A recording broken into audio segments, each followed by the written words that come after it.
Hey there, welcome again to another video. And as always, thank you so much for tuning in. In this video here, we're going to take a look at a scripture that many people, including myself, have used all the time.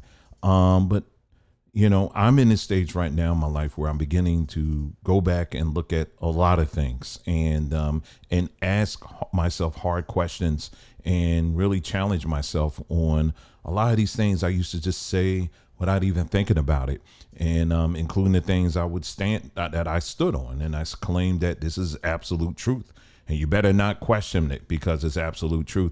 But I'm going through these things, and as I'm doing it, I'm finding a lot of stuff that I think is worth further inspection. So this is one of those many things here. This is a verse that many of you, I'm sure, have used or you've heard or whatever, but this comes out of the Bible. This is scripture. This is Romans chapter 8, and it's verse 28. I'll bring it up on the screen for you. Okay.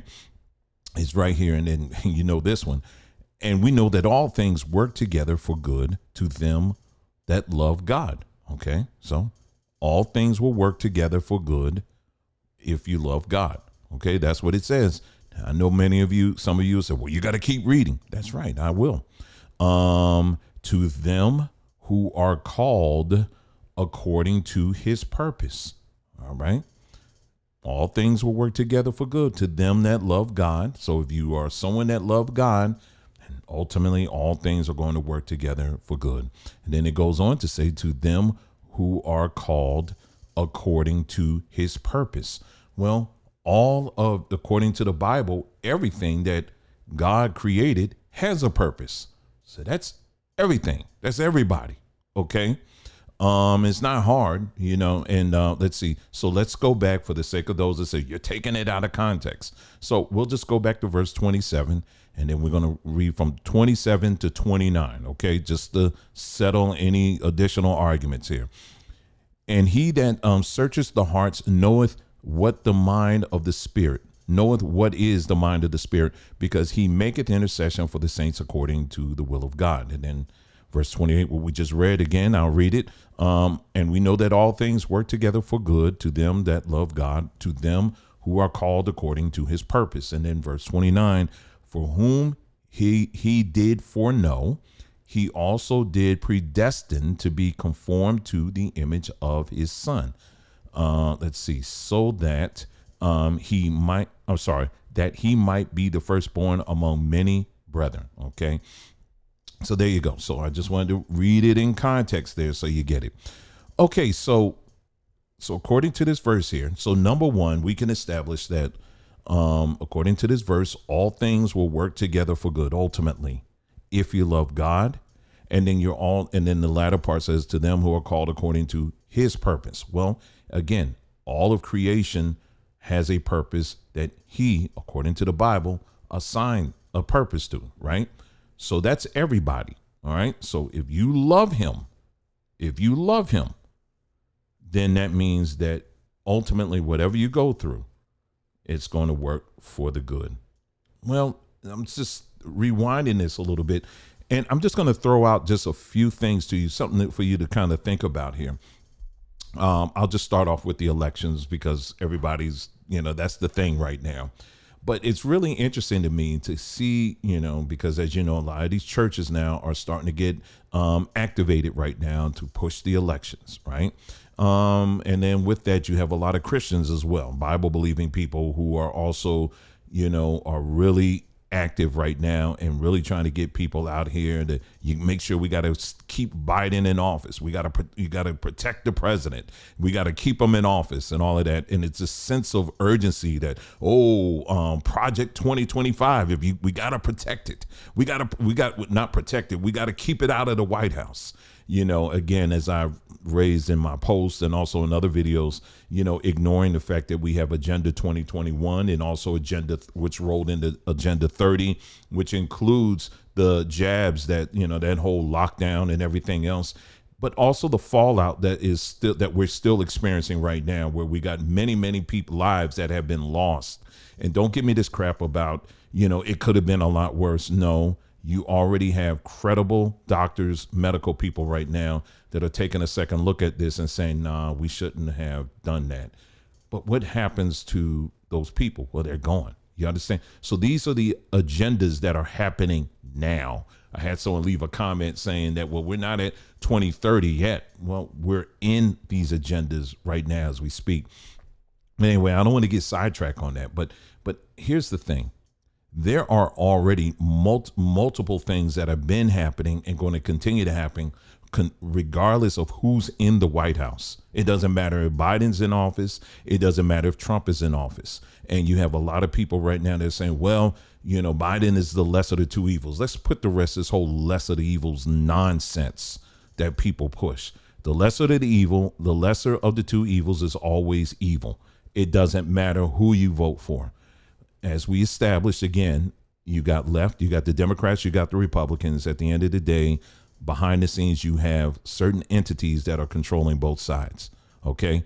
And so and those bodies of people, that's the individuals that we need to focus on to find out exactly what the agendas are.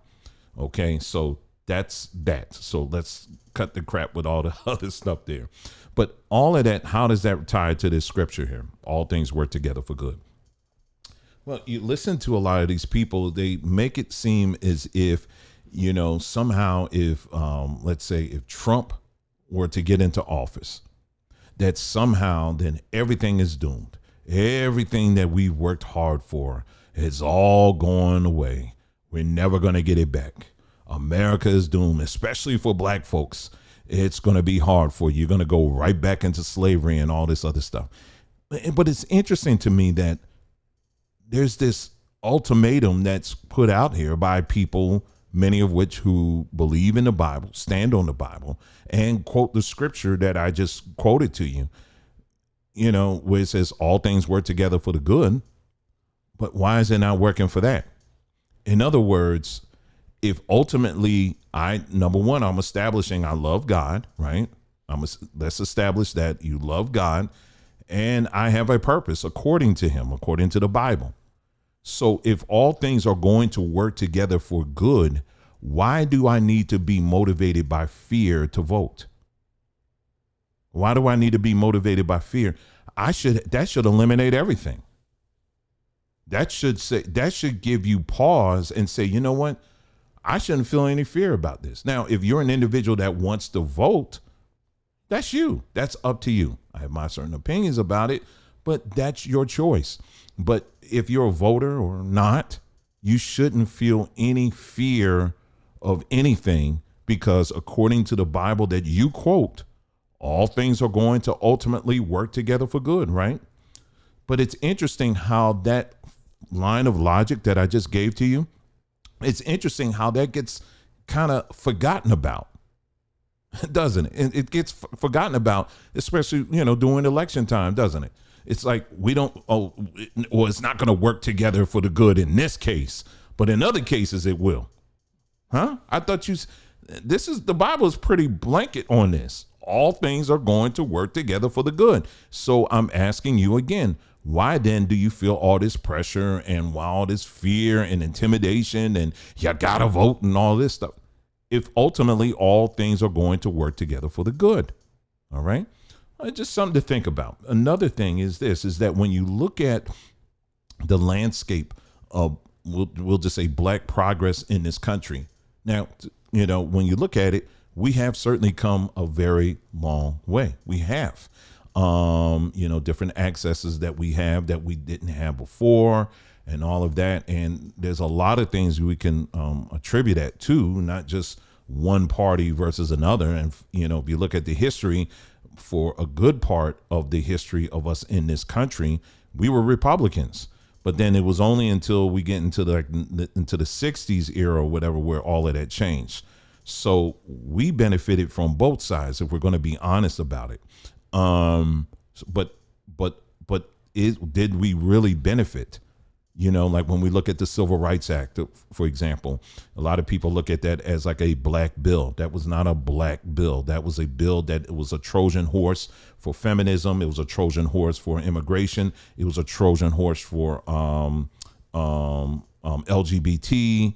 And then they threw us in there. We just were the covering for it, but other than that, I mean, when you look at the progress of black people in this country and you do a comparison with other people who have come into this country or people who've already were here, you will find that even though we have made great strides, there are still some gaping holes that remain and and it's just, there's no end in sight when it comes to fixing those problems.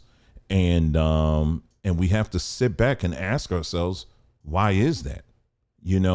But we are the most religious. There was I don't know if it was, I think it was either a Pew study, and there was another study that was done too. I can't think of the company, the people that, Barna. I think it was Barna Research. They did a study where they found that black people in this country attend church way more than whites or Caucasians in this country. When it comes to prayer, time spent in prayer, black people spend, according to the research, okay, I wasn't part of it, but according to the research, we spend more time in personal prayer and meditation than Caucasians. Again, this is according to the studies that were out there. And so with all of that faith and all of that faith in action, one would think that we will be much further ahead, especially according to this passage, that all things work together for good. But when you look at what you see out here, that's not the case, is it? So what do you blame that on? So is God limited to government as to why some of these things haven't really unfolded or manifested? Again, these are things I want you to really take time and think about and process. And here's another thing. Here's another example. I can recall hearing stories of individuals who were physically abused. Maybe growing up or maybe in their adulthood, you were physically abused. And you have people within this religious space, that, hold on to the Bible. They would tell these victims, honey, listen, all things work together for the good. Everything at the end of the day, I know that was bad, but all things work together for the good. I was talking to my wife about this and I said, listen, I was part of that world too, and that was my logic in that no matter how bad the experience is, ultimately it's going to work for the good. Can we honestly say that about someone who was sexually abused? Can we honestly say that? Let's walk through this for a second, because this is a very sensitive area. And this is one that you need to use your brain and not just repeat what you heard a pastor say. So you have this individual that has been sexually abused, and we tell them, or, Bible believers, I would say, tell them that, hey, listen, I know that was bad, but at the end of the day, it's all going to work out in the end. Let me say something to you for people who believe that. Okay. Number one, no, it's not. Okay. Let me be clear with that. No, it's not. If that person does not get the mental help that they need, the professional help that they need, no, it's not going to work out. When people go through a horrible experience like that, things don't just automatically turn out for good. In fact, without the help, things tend to get even worse. And this is what we're living in right now. And this is what we're seeing right now. You have a lot of people out here that are walking out here in the streets, on social media, and even some of the comments or whatever, that have been through experiences like this, but they've never got the help that they need. But the whole time, what we tell ourselves is that, honey, at the end of the day, all things are going to work together. No, if you've been hurt, you have to get help. You have to go and get some help, because otherwise that hurt, that trauma that you experienced, it's only going to fester more and more and more and more. It doesn't dissipate. It doesn't just go away simply because you went to the altar one day and you had a few people laying hands on you. It doesn't work that way. This is a physical, spiritual, physical, mental, psychological, whatever you want to call it, trauma that is taking place. And you need to get some help with that. So by simply telling someone that, "Oh, honey, it's going to all work out in the end." Now, can that person have a fulfilling life, a happy life? Yes, you can. If you've been through something like that, yes, you can. Yes, you can. But it starts off with getting the healing that you need. That's where it begins. The real healing, going and getting counsel, not going to a pastor, not going to a church mother, but someone who is expert in this area and has experience in this area and can walk you through the process. And then from there, it's like a repair. You know what I mean? Think of this. Do we tell our car, if our car got into an accident and it just, we're driving and all of a sudden it just, boop, hit a tree or something like that. Do we just simply look at the car and say, "Listen, all things are going to work together. I know this looks bad, Mr. Car, but it's going to work out." But I never take it to the shop. The car going to look back at me and like, "Okay, thanks for the kind words and encouragement, but when you going to take me to the shop?" You know what I'm saying? Because if you're not going to take me to the shop, then guess what? It ain't going to work out. In fact, I'm going to get worse. Well, it's the same thing with this. So in conclusion, basically, is what I want to say is like, this is one of many scriptures that, as I'm on this journey of just really going back and revisiting a lot of these things I used to say and on repeat, I'm realizing, man, just how crazy and dumb and insensitive some of these things really are once you really begin to plug in, use your brain and actually hear yourself saying this, because again, this thing of all things will work together. It's interesting how religion will use that in a very, like the Bible itself is used in a very manipulative way. Going back to the first example I gave, when it comes to politics, for example, all things work together. We should be chilling. We shouldn't feel any pressure or any kind of sense of urgency that we got to do something if all things are going to work out. But somehow when it's election season, if we don't do something, then the whole world is doomed. Then all of this stuff is going to happen and, you're not going to be able to breathe anymore and all this other nonsense. But it's scriptures like this, they don't apply. So it's like someone literally has an on switch and an off switch for some of these scriptures, some of these many scriptures that are in the Bible. It works, but not in this case. It works here, but not in this case. But I just wanted to share that with you because I thought that was quite interesting. And what are your thoughts? Share those thoughts below. Okay. And again, only thing we encourage is keep factual, be respectful. And as long as you're that, you are good to go. Thank you again for tuning in. You guys take care and I'll see you again.